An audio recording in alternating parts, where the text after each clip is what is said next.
Methods of teaching vocabulary in the classroom. While sentence structure and grammar are the foundation of the English language, vocabulary is the glue that holds it together. An expansive vocabulary allows students to feel confident in their abilities and communicate more effectively. There are many methods of teaching vocabulary, and in each class the teacher may need to use different methods. This is because each class will be made up of different students, each with their own learning style. What is vocabulary for? Vocabulary is important to teach in the very first lessons, because it is how students will be able to understand the words they need to use for basic communication. Vocabulary is found in every stage of an ESA lesson. In addition, vocabulary can be taught several ways.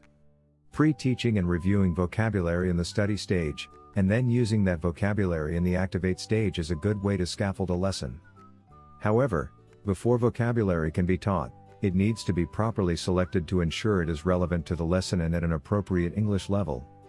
Some of the most effective ways of teaching vocabulary are using visuals and planning engaging activities. Visuals such as pictures can be used to pre-teach vocabulary for the daily lesson, and review vocabulary from previous lessons. Other engaging activities include games and role plays. It is also important that teachers use multiple methods to teach vocabulary, to keep students engaged in the learning process. The more students use the vocabulary, the higher the chance that they will remember it. Therefore, incorporating relevant vocabulary in every lesson is crucial. Lesson structure. All lessons should have some focus on vocabulary. Lessons should check to understand previous material, pre-teach new material, have students practice reading, writing and speaking, using the vocabulary. A sample lesson could entail the following. Sample lesson plan. Engage, students talk about their weekends, focusing on vocabulary learned the week before. Study, teacher pre-teaches vocabulary that builds on previous knowledge, that is relevant to the lessons. Students do a worksheet that requires them to match words with definitions or pictures. Students are given a picture and asked to write a story about what they think is happening. Activate, students are asked to present their story to the class. Depending on students' age. The method of teaching vocabulary also is dependent on what level the class is.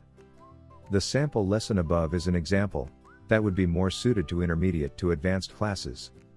An advanced class can understand more directions to activities than beginner classes. For beginner classes, visuals are more effective than activities, because they require less understanding of English.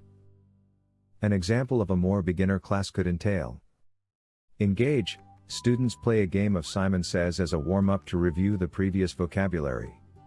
Study, pre-teach vocabulary using pictures. Have students do a worksheet of matching vocabulary with pictures. Activate, have students create a drawing labeling all of the vocabulary that was taught. Also, teaching vocabulary online versus in a classroom looks different. In a classroom there is more room to interact, while online the teacher is limited by the computer and what can be seen on the screen. This means the teacher has to be creative with visuals. This could include making games out of the visuals to keep it engaging. Do you want to teach English abroad? Take a TEFL course today? Several concepts are certain no matter what level the class is, or how the class is being taught.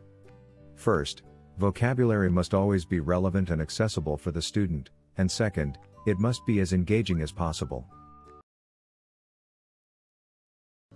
Thanks so much for watching. We are ITTT, the leading provider for TEFL and TESOL training courses. If you like this video, please subscribe by clicking that button down here and click on any of the videos here on the left for more interesting teaching tips for getting certified to teach English abroad and online.